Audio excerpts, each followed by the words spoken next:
going on, YouTube?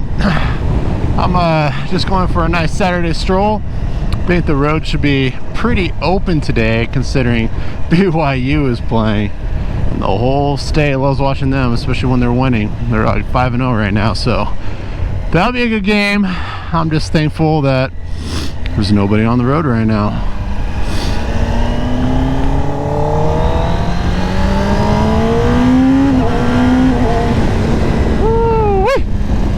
Feels good. Yeah, so I'm actually just heading to the gym. I am so sore already. It's been a good day hitting it back since last week. I was in Disney World with the kiddos and Universal. So yeah, I just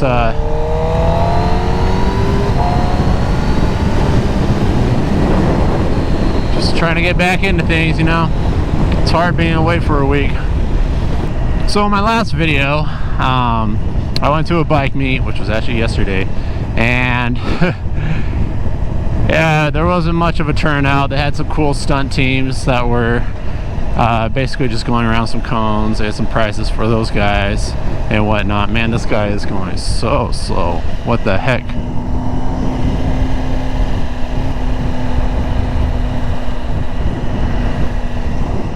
Bro,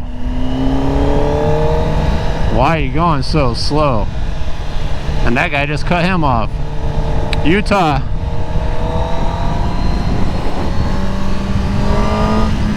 I was talking about my new mic setup. I ended up lowering my mic. It's further down in my helmet just so you couldn't hear all my breathing. So we'll see how this one turns out. Let me know if you guys like this setup better or my old system. So on my old system, what I had going on was, wow, this didn't really try to jump there. I had my Cardo hooked up to, because on the GoPro Hero 12 they allowed Bluetooth to be like a second method, and I would use my media mod as my main setup.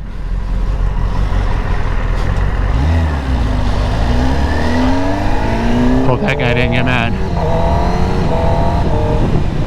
Anyways, that was like my main setup for everything. So the main audio is coming out of there, but there's a second track audio that I could bring into like Adobe Premiere that was being recorded from the Bluetooth audio on my Cardo, and that was pretty cool. The only problem with that is the media mod was still, since it was the main source of audio, it was still picking up so much. Had a Cardo system for one track audio, then I had the standard audio coming out of my media mod, and the two of those are just, whoa, big bump. There's so much construction. I knew I shouldn't have gone this way. I just wanted to see if we could get some kind of view, make it a little bit more entertaining than hearing me just talk. So that was my old setup. It worked. It just, my voice was clearest and there was like an echo. So let me know which setup you prefer. I can always go back to the other setup. It was just a little bit wonky. Don't do it. Man, they got so much construction going on. I wonder where this bridge is going to now. If you guys haven't heard, so the Winter Olympics for 2034 is coming here to Salt Lake again. So there's been just non-stop construction going on. So many new bridges being built. The closer to Salt Lake you get, there's like a whole new highway that's going out. And just, let me make sure this is okay. All right. Sorry, I have to be extra careful with the road conditions because everything's under construction right now. The roads here suck to begin with because in the winter they get all torn up from everybody with studded tires. But now everything has to be immaculate just to get in preparation for the Winter Olympics. Dude, this road, holy crap, so many bumps. I've never actually taken this road, not on my bike, whether it was a 400 or this one. But yeah, my car I've taken it a few times. I should have taken the back roads, dang. Yeah, my 400 would have hated this road.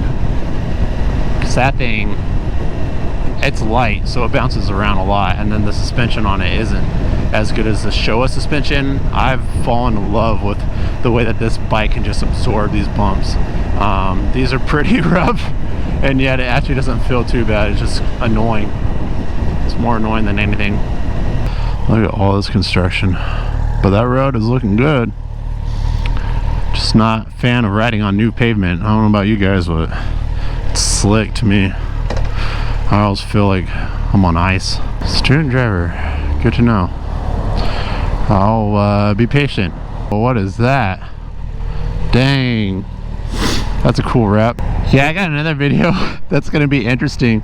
So I took my Tesla Model 3 Performance out and I did like a 30 to 80 on it, and that's because I had this thing go like 30 to 80 behind some warehouses.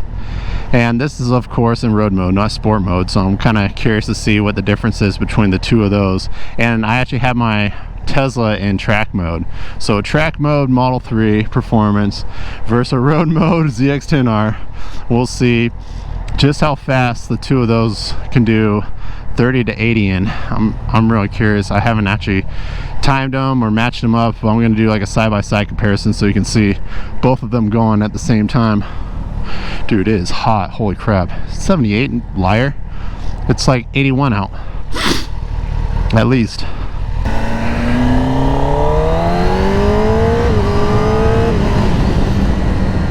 There we go. Got a little bit of a wind chill.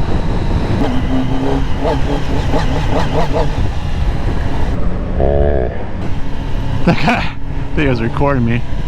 Anyways, done with the gym. I'm hurting, but like I said, I'll go over some of the differences between the 400 and 1000. Obviously there's a lot. Like pros go to the 1000 all day, every day. What did that guy say? Oh, he's not talking to me. Oh, this is freaking stupid.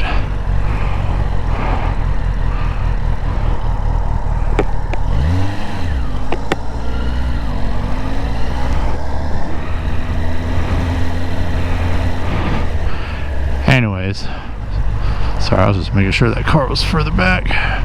I'm so sorry. I'm not gonna lie, it's hard to turn my head around. Yeah, that's why I stay close to the line. Anyways, so yeah, 400 and 1000. When I went into the rain mode, throttle response about the same. Power, it was a little bit more, but not that much. Like, it was an easy transition. And then, like I've said in my previous videos, I'm a bigger guy. I'm 200 pounds, 6'3". So having a bigger bike just felt a lot more comfortable to me.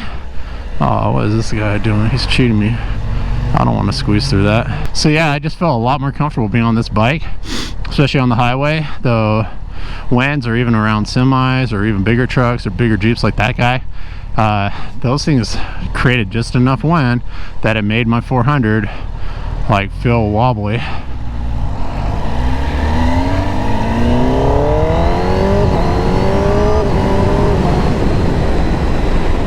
All right, created a gap. So that was like the big pro that I had, was how much more stable this bike is. One of the cons, I'd say this uses up a lot more fuel, where the 400 I had like 58 miles per gallon. I'm actually averaging around like 34 miles per gallon on this thing. I could have it a lot better. It probably could be a lot worse too, but because I've been breaking it in, I've been really cautious on my RPMs and keeping them lower. Like first 100 miles, everything was like below 4 grand. And then from 100 to 300, I would occasionally be going up to 6 grand. And then since I've hit 300, I've been allowing it to go up to 8 grand. And once I hit 500, which I'm hoping to do here soon, I'm 5 miles away, so I'm probably going to go a longer route just to hit that. But yeah, once I hit 500 miles and 4 miles left, I'm going to, what was that? I'm going to allow this thing to get up to 10 grand. And then everybody's talking about like these hard break-ins, and I just try to do a little bit of both, just a progressive break-in. So getting back to 400 and 1000, obviously there's a price difference too. this is way more expensive in every other way. Parts, insurance. I have a really clean record, and I'm a veteran, and then I'm also in my 30s, so that helps. Just having like a longer driving record, yeah, that helps keep my insurance pretty low. One of the pros to the 400 over this, I would say, oh wait, pause for a minute. Look at this view. Dang, that's nice. Woo-wee. That is beautiful.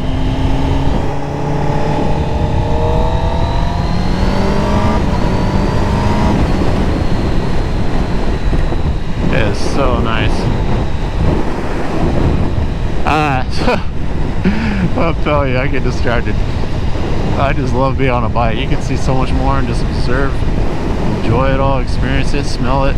But anyways, so 400 obviously cheaper insurance, and for a track bike, that thing is a lot better. I mean, the turn radius on that versus this, even though I actually took this to my motorcycle safety course for the exam, and he was just like, that thing is a super sport. You're gonna have a hard time turning in these well, there's a divot here, and these cones.